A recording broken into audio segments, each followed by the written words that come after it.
আসসালামু আলাইকুম ভিউয়ার্স, রেহেনার রান্নাঘরে আপনাদেরকে স্বাগতম। আশা করি দেশ ও প্রবাসে যায় যেখানে আছেন আল্লাহর রহমতে ভালো আছেন, সুস্থ আছেন।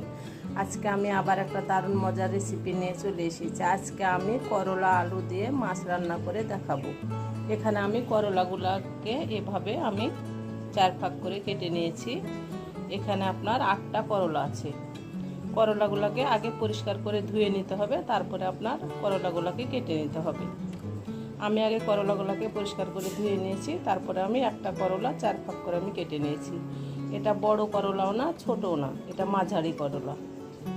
আমি করলাগুলোকে এক সাইডে রেখে দেব। আমি এখানে 4 পিস বাটার মাছ নিয়েছি। এটা বাটা মাছ বা ভাঙ্গন মাছ বলে। আমি মাছগুলোকে পরিষ্কার করে কেটে ধুয়ে তারপরে আমি লেবুর রস মাখিয়ে 10 মিনিট রেখে তারপরে আমি আবার পরিষ্কার করে ধুয়ে নিয়েছি। মাছগুলা বড়ও না ছোটও না, মাঝারি সাইজের, সেজন্য আমি গোটা গোটায় রেখে দিয়েছি। মাছগুলাতে আমি মরিচের গুঁড়া, হলুদের গুঁড়া আর লবণ আমি মাখিয়ে নেব। মাছগুলাতে আমি লবণ, হলুদ আর মরিচের গুঁড়া ভালো করে মাখিয়ে নিয়েছি। এবার আমি মাছগুলাকে 10 মিনিট আমি রেস্টে রেখে দেবো। 10 মিনিট পরে আমি কিচেনে চলে যাব। চুলায় আমি কড়াই বসিয়ে দিয়েছি। এবার আমি গ্যাসটা অন করে দেব। গ্যাসটা আমি অন করে দিয়েছি। এবার আমি দিয়ে দেবো তেল। এখানে আমি দিয়ে দেবো রেগুলার তেল, সয়াবিন তেল। আমি এখানে 1 কাপ তেল দিয়ে দিলাম। এবার আমি তেলটাকে ভালো করে গরম করে নেব। যে কোনো মাছ ভাজার সময় আপনাকে তেলটাকে ভালো করে গরম করে নিতে হবে, নইলে মাছটা আপনার নিচে ধরে যাবে। সেজন্য তেলটাকে ভালো করে গরম করার পরে আপনাকে মাছটা দিতে হবে। আমি তেলটাকে ভালো করে গরম করে নিয়ে আমি ফিরে আসছি। আর মাছ ভাজার সময় আপনাকে চুলার আগুনটা হাই হিটে রাখতে হবে। চুলার আগুনটা হাই হিটে রেখে আপনাকে মাছটা ভেজে নিতে হবে। তেলটা আমার ভালোভাবে গরম হয়ে গেছে। এবার আমি মাছগুলো দিয়ে দেব। আমি একটা একটা করে মাছগুলো আমি দিয়ে দেব। আমি একসঙ্গে 4 পিস মাছ আমি ভেজে নেব। আমি মাছগুলো দিয়ে দিয়েছি। মাছগুলো আমি 4 থেকে 5 মিনিট আমি ভেজে নেব। মাছগুলো আমার ভাজা হয়ে গেছে। আমি মাছগুলোকে 4 থেকে 5 মিনিট আমি ভেজে নিয়েছি। এবার মাছগুলো আমি উঠিয়ে নেব। দেখুন, মাছগুলো আমার খুব সুন্দরভাবে ভাজা হয়ে গেছে। মাছগুলো আমি উঠিয়ে নিলাম। এবার মাছগুলোকে আমি এক সাইডে রেখে দেব। আমি ওই তেলের মধ্যে দিয়ে দেব পেঁয়াজ কুচি। এখানে 1 কাপ পেঁয়াজ কুচি আছে। আমি এখানে 1 কাপ পেঁয়াজ কুচি দিলাম, কারণ করলাতে পেঁয়াজ কুচিটা বেশি দিলে করলাটা তিতা লাগে না, খেতে খুব ভালো লাগে। করলার ভাজি হোক, করলার ঝোল, আপনি পেঁয়াজ কুচিটা যদি বেশি দেন তাহলে আপনার করলাটা তিতা হবে না, খেতে খুব মজা লাগবে। সেজন্য করলাতে পেঁয়াজ কুচিটা বেশি ব্যবহার করতে হয়। আমি এবার পেঁয়াজটাকে ব্রাউন কালার করে ভেজে নিয়ে আমি ফিরে আসছি। পেঁয়াজটা আমার হালকা সোনালি হয়ে গেছে। এবার আমি অল্প করে পানি দিয়ে দেব। আমি দিয়ে দেবো স্বাদ অনুযায়ী লবণ, আদা বাটা 1/2 চামচ, রসুন বাটা 1 চামচ। আমি এবার আদা রসুনটাকে 20 থেকে 25 সেকেন্ড আমি ভেজে নেব, কারণ আদা রসুনের যে একটা কাঁচা গন্ধ আছে তাহলে সেটা চলে যাবে। আদা রসুনটা আমার 20 থেকে 25 সেকেন্ড ভাজা হয়ে গেছে।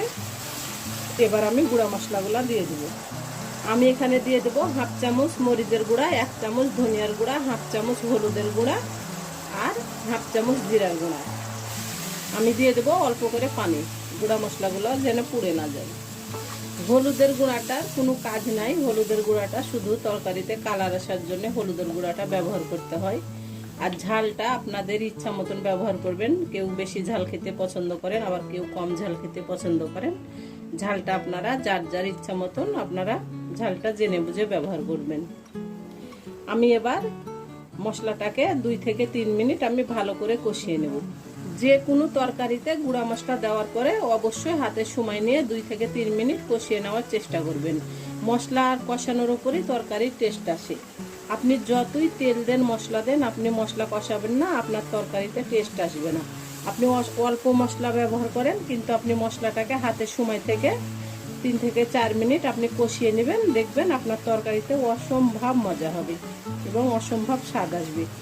আমি মশলাটাকে 2 থেকে 3 মিনিট কষিয়ে নিয়ে আমি ফিরে আসি। মশলাটা আমি 2 থেকে 3 মিনিট কষিয়ে নিয়েছি। দেখুন আমার তেলটা ছেড়ে দিয়েছে, উপরে ভেসে চলে এসেছে। আমি এবার দিয়ে দেবো আলু। আমি এখানে মাঝারি সাইজের 2টা আমি আলু নিয়েছি। আলুগুলাকে আমি মোটা মোটা করে লম্বা লম্বা করে কেটে নিয়েছি। করলা আমি যেভাবে কেটেছি আলুগুলাকে আমি সেভাবে কেটে নিয়েছি। আমি দিয়ে দিলাম আলু। আমি এখানে দিয়ে দেব 4টা কাঁচামরিচ। আমি মরিচগুলোকে 2 ভাগ করে কেটে নিয়েছি। এভাবে আমি 2 ভাগ করে মরিচগুলোকে কেটে নিয়েছি, আমি দিয়ে দিলাম। আমি এবার আলুটাকে 4 থেকে 5 মিনিট কষিয়ে নিয়ে আমি ফিরে আসছি ঢাকনা দিয়ে ঢেকে।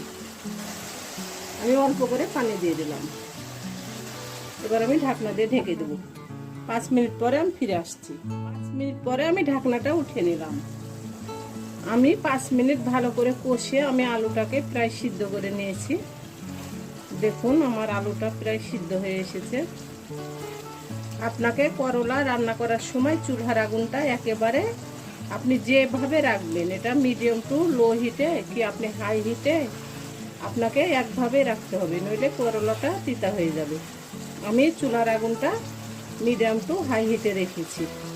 আমি আর জাল কমাবো না, আর আমি জাল বাড়াবো না। আমি করলাটা রান্না করা পর্যন্ত চুলার আগুনটা আমি মিডিয়াম টু হাইয়ে রাখবো। আমি এবার দিয়ে দেব ঝোলের জন্য পানি। আমি যেহেতু ঝোল করব আমি পানির পরিমাণটা একটু বেশি দেব। আমি এখানে আর 1 কাপ পানি দিয়ে দিলাম। আমি এখানে প্রায় 3 পোয়া পানি দিয়েছি। এই গরমে এরকম করলা দিয়ে আপনি পাতলা ঝোল রান্না করে খেলে আপনার মুখে রুচি আসবে এবং খেতেও মজা লাগবে। এবার আমি ঢাকনা দিয়ে ঢেকে দিলাম। আমার যখন তরকারিটার বলক চলে আসবে তখন আমি ঢাকনাটা উঠিয়ে নেব। আমি করলাগুলা দিয়ে দিয়েছি। আমার ক্যামেরাটা অফ হয়ে গেছিল, আমি সেজন্য আমি দেখাতে পারিনি। আমি প্রত্যেকটা করলার আমি বীজগুলা ফেলে দিয়েছি। এভাবে মাঝখান থেকে বীজগুলা ফেলে দিতে হয় আপনার করলা। এভাবে আমি করলাটা দেওয়ার সময় সরি আমার ক্যামেরাটা অফ হয়ে গেছিল, আমি করলাগুলা দেখাতে পারিনি, কিন্তু আমি করলাগুলা দিয়ে দিয়েছি। আমি এবার করলাটাকে সিদ্ধ করে নিব। আমি করলাটা ঢাকনা দিয়ে ঢাকবো না, কারণ করলাটা ঢাকনা দিয়ে ঢেকে যদি আপনি রান্না করেন তাহলে আপনার করলাটা তিতা হয়ে যাবে। আপনাকে করলা দেওয়ার পরে ঢাকনা ছাড়াই আপনাকে রান্না করতে হবে। আমার রেসিপিগুলা যদি ভালো লাগে তাহলে আমার ভিডিওগুলা দেখার অনুরোধ রইল। যদি ফেসবুক থেকে দেখেন তাহলে অবশ্যই একটা ফলো দিয়ে দিবেন। ইউটিউব থেকে দেখলে একটা সাবস্ক্রাইব করার অনুরোধ রইল। আপনারা অবশ্যই আমাকে সাপোর্ট করুন, আমার পাশে থাকুন। এই চ্যানেলটিতে সব থেকে বেশি প্রয়োজন আপনাদের সাপোর্টের। আপনারা যদি আমাকে সাপোর্ট না করেন, আমার পাশে না থাকেন, তাহলে আমি কোনোদিন এই চ্যানেলটি নিয়ে সামনে এগিয়ে যেতে পারবো না। আর হাতে যদি সময় থাকে তাহলে অবশ্যই একটা লাইক শেয়ার কমেন্ট করে দিবেন। আপনাদের একটা শেয়ারে আমি অনেক দূর এগিয়ে যেতে পারবো। আমি এবার করলাটাকে সিদ্ধ করে নিয়ে আমি ফিরে আসছি ঢাকনা ছাড়া। দেখুন আলু করলাগুলো আমার প্রায় সিদ্ধ হয়ে গেছে। আমি এটাকে ঢাকনা ছাড়াই আমি রান্না করে নিয়েছি। এবার আমি মাছগুলা দিয়ে দেব। আমি এখানে ভেজে রাখা মাছগুলো আমি দিয়ে দিলাম। আপনারা এটা রুই, মিরকা, কাতল, সিলভার কাপ, পাঙ্গাস যে কোনো মাছ দিয়ে আপনারা এটা রান্না করতে পারবেন। আমি আলু করলা মাছ দিয়ে যেভাবে আমি রান্না করলাম, আপনারা একবার হলো আমার মতো করে রান্না করে খেয়ে দেখুন। এটা অসম্ভব একটা মজার রেসিপি। এরকম যদি আলু করলা মাছ দিয়ে একটা তরকারি থাকে তাহলে আর অন্য কোনো তরকারি লাগবে না। 1 প্লেট ভাত আপনার নিমেষে খাওয়া হয়ে যাবে এবং আপনার মুখে রুচি চলে আসবে। আমি এবার দিয়ে দেবো ভাজা জিরার গুঁড়া 1 চামচ।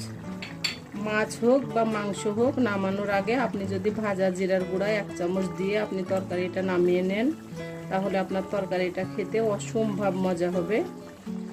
আমি ঢাকনা দিয়ে ঢেকে আমি রান্না করে ফিরে আসছি। আমি লবণটা চেক করে নিয়েছি, আমার লবণটা ঠিকঠাক আছে। আমি এবার ঢাকনাটা উঠিয়ে নিব। আমার রান্নাটা পুরোপুরি কমপ্লিট। আমি একেবারে রান্না করে ফিরে এসেছি। আমি এভাবে রাখবো, আমি একটু ঝোল ঝোল রাখবো, ঝোলটা খেতে মজা লাগে করলা। আমার দেখুন আলুগুলো আমার সিদ্ধ হয়ে গেছে, খুব সুন্দরভাবে সিদ্ধ হয়ে গেছে। আমি যে কোনো তরকারি 10 মিনিট আমি চুলার উপর রাখি, তারপরে আমি পরিবেশন করে নিই। 10 মিনিট গরম চুলার উপর রাখলে কি হয়, আপনার তরকারির মধ্যে মশলাটা ঢুকে যায় এবং তরকারিটা খেতে অসম্ভব মজা। 10 মিনিট পরে আমি ফিরে আসলাম। এবার আমি একটা পাতিলে উঠিয়ে নেব। আমি একটা পাতিলে উঠিয়ে নিয়ে আমি আপনাদেরকে পরিবেশন করে দেখাচ্ছি। আমার পরিবেশন করা, আশা করি আমার রেসিপিটা অবশ্যই ভালো লাগবে। যদি ভালো লাগে তাহলে আমার চ্যানেলটিতে লাইক, কমেন্ট, শেয়ার করতে ভুলবেন না। বেশি বেশি করে সাবস্ক্রাইব করার অনুরোধ রইল। তাহলে আজকের মতো এখানে বিদায়, আবার অন্য কোনো রেসিপি নিয়ে আসবো। সবাই ভালো থাকবেন। আল্লাহ হাফেজ।